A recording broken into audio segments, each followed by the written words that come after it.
Welcome to Into the Words, a podcast from the Highlights Foundation Retreat Center.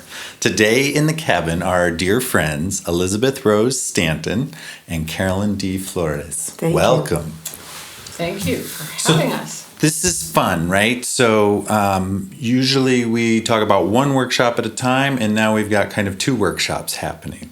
So Elizabeth, you came in early last week. This is the end of September 2019, and you were teaching a workshop called Writing for Illustrators.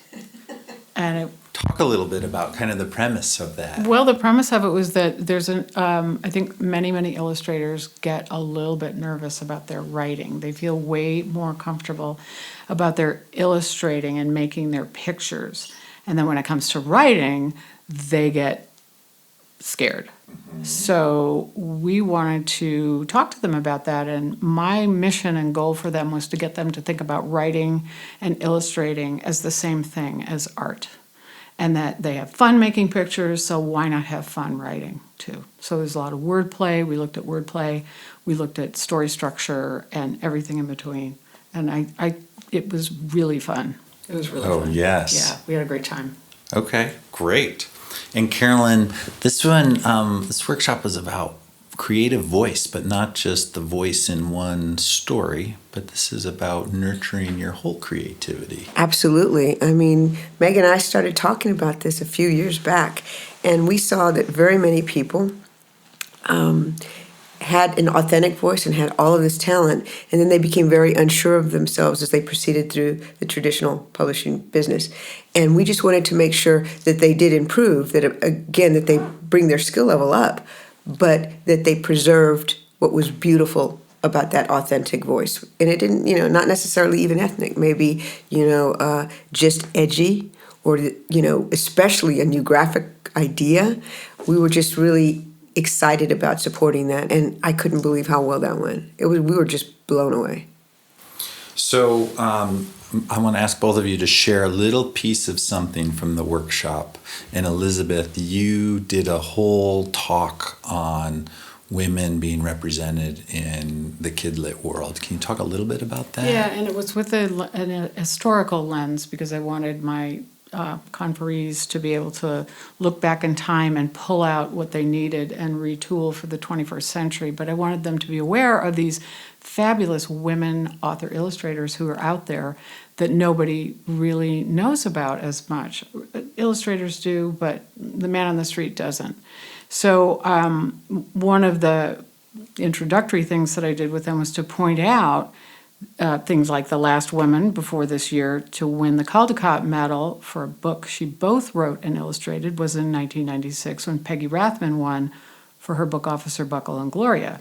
So meanwhile, in those almost 25 years since a woman won for her author illustrated book, 16 of the Caldecott Medals in those years have been awarded to books that were author illustrated by people who are not women, if you get my drift. Non-women, women without the WO part. So, that means in the last 24 years, only one book has been awarded to a woman who both wrote and illustrated her book, and that's Sophie Blackall this year for Hello Lighthouse. So there's, that's a big differential, 16-1, and why is that? It makes us think. And it should make us think why that is. And again, this is a distinction. It's sort of a subcategory in that it's author illustrated books. So it's something to think about. And I also recall reading Christine Taylor Butler's essay I heard on the kidlit women, and she talked about the same thing with people of color in children's literature. Yes. And that kind of missing link of the big awards. Because there has not been a medal awarded to a woman of color, a medal. I'm not sure about honorees at this point. They're starting to get with it there because there is this breadth of beautiful books that need to have eyes on them that are illustrated by women and women of color. So the good news is we're starting to talk about it. We're having the conversations. Now we're watching to see how that plays out. Yeah, and it's getting people's attention onto it and turned around to both making men and women aware of it because a lot of it is unconscious. It's in our culture, and we're not conscious of it when we need to be. And if we gently point that out to people, usually they're receptive. They're like, oh, I didn't realize I was That's awesome. thinking that way, or I'm only talking about, Dr. Seuss and Robert McCloskey, and I'm, what about Wanda Gog and people like that. Well, thank you for doing that research and putting it together into your It presentation. was a highlight of my presentation to be able to impart that to people. So, yay. All right. Now, Carolyn, talk a little bit. What part would you like to talk about? The fun part, the energy part? Wow, I mean, it was really Meg that kind of decided. We at the very beginning we said this was going to be nurturing your inner voice for rebels and risk takers, and it was very evident from the beginning that Meg would be the nurturer and your inner voice, and that I would be the rebel. And this is Meg Medina, who co-taught Yes. the course with you. Oh, Meg Medina is awesome, and We we've been won the talking about this. Newbery. Oh, that's right. She just won the Newbery medal. So I thought that was great that people could have a one-on-one with her. That was, while she is currently the Newbery medalist, that was just such a gift that we hadn't planned on, because, of course, we started talking about this. Well, 3 years ago, and Allison was so receptive. Actually, Allison was like she pushed it. And so we came together, and I think the most exciting thing about it was that all of the material that I heard presented was pretty original. We go to a lot of, we meet with each other all the time, right? I talk about this constantly. We all know each other.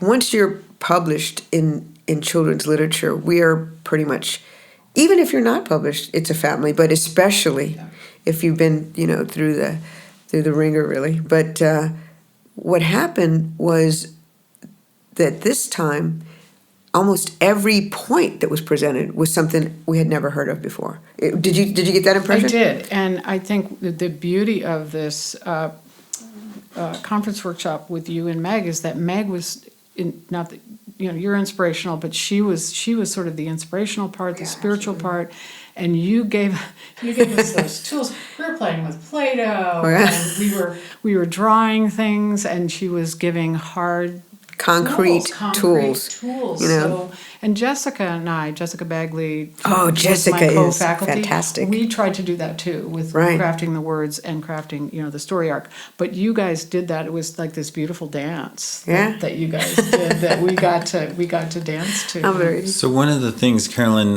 you said yesterday morning in your talk was you have to have fun in doing the work, and even show the fun in your artwork or in your story. Well, saying that now sounds like I was trying to be inspirational, but in fact, what I said was that I have a litmus test for my work when I run into a creative situation that I need to solve, and it is this. I ask myself 3 questions.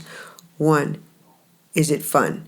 And if it's not fun, go back to the point where it was fun. For instance, if somebody asked me once if I'm drawing a lot of flowers and it's just so hard, and I said, if you're drawing those and it's not fun to draw, it's certainly not going to be fun to look at. You have to go back. The second one was, when someone looks at this piece or reads my book, will they know more about me than I know about myself? Right? Because that's That really was a important. really good one. And the third one is, am I making a book that I would buy? And those are the 3 tests I use. And I use those constantly, like maybe even 3 times a night, Those are so big, overarching, perfect little litmus tests to know. But it's a tool. I mean, she gave us, hands-on. I was the fly on the wall for this one, and I was writing notes furiously going, this is awesome. And you were very inspirational. Well, it seems like a big question, but the truth is it's pretty, it's either there or it's not. And it really keeps you focused, because the truth is with children's books, if you're not having fun making that mark, it's going nowhere. Right. Well, thank you. This is this is a short and sweet podcast because we have to get back to the barn for the supposed to Q&A be- session. I'm supposed I to don't be want to there. miss it, but I appreciate your coming into Studio 4 here with us and just spending a couple of minutes so our listeners who aren't here at the barn get a chance. So thank you, Elizabeth Rose Stanton. Thank you for having us in this wonderful place. Oh my gosh, it's been wonderful. Thank you, Carolyn D. Flores. Thank you so much, George.